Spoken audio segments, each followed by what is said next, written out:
Добре дошли, уважаеми гости!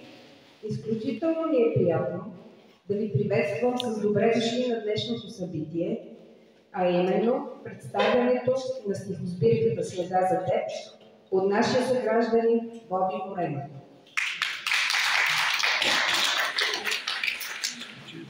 Днешното събитие се провежда по инициатива на Народно читалище "Светлина" съвместно с кметство село Априлово, а за кетъринга помощ оказаха съпругата на Боби Морено и балони за купони.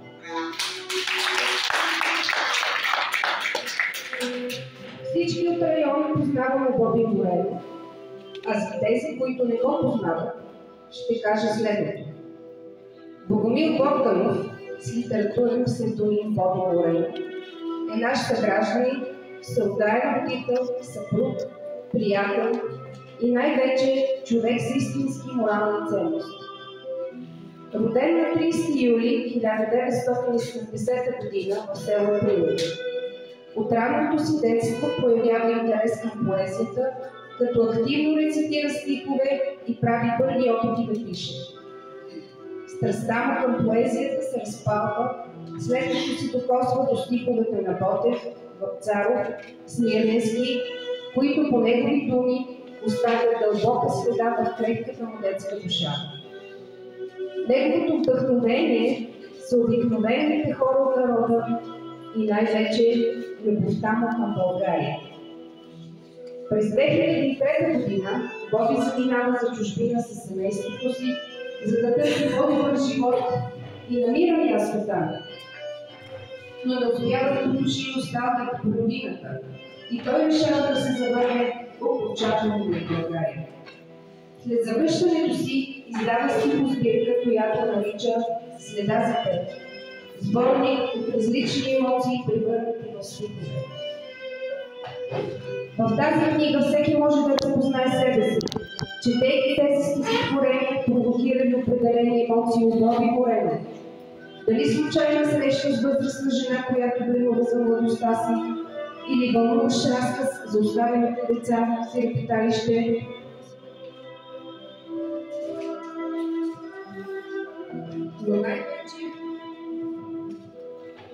Но най-вече стиховете му, посветени на родината, са най-вълнуващи.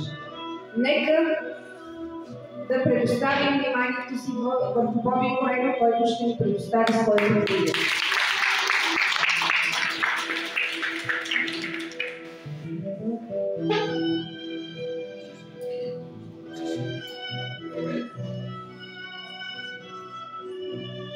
Привет и добре дошли на всички мои гости. Благодаря ви, че уважихте моята покана за това толкова радостно събитие за мен. Изказвам моите благодарности към кмета на село Априлово, господин Атанас Владов, госпожа Динка Иванова, председател на читалище в село Априлово, както и на госпожа Милена Найденова, секретар на читалище в село Априлово. Моя България.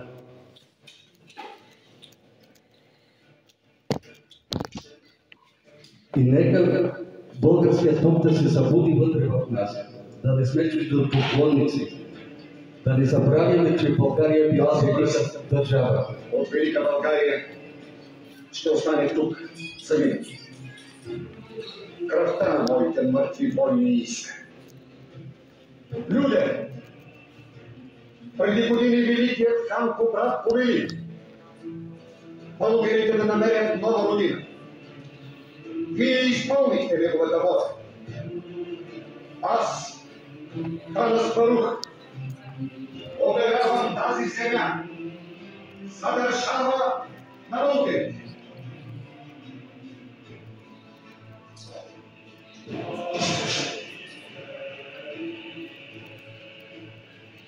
И нека тези, които идват след нас и носят нашата име, и обичат, и пасят.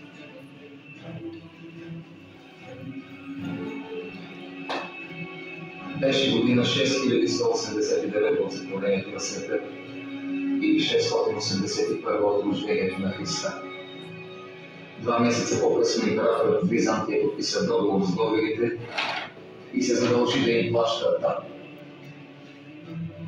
Мъдрият отец Паисий с перото пише посред нощ, запечатваме история славна за България и Великата и нощ.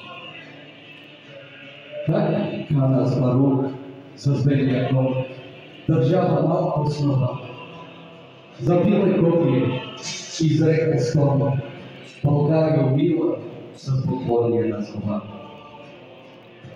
Как земите на три морета Симеон Велики разширил, а пък битката при Одрин цар Калоян, император Балдуин в Кулата планил. Днес си спомняме за Потена, Левски, Вазов и Берон.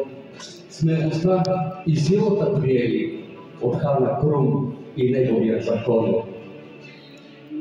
Българио, родино ми, гнездо на полуострова си свила, пази го, моля те, и не дей допуска рожбата ти да отлита и да сте напуска.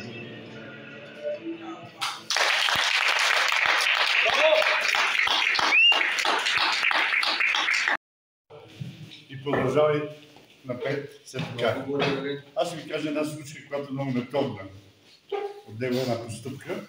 Той винаги идва при мене и желая да правим завършаване. Сам идва със съпругата си, ходим, завършаваме.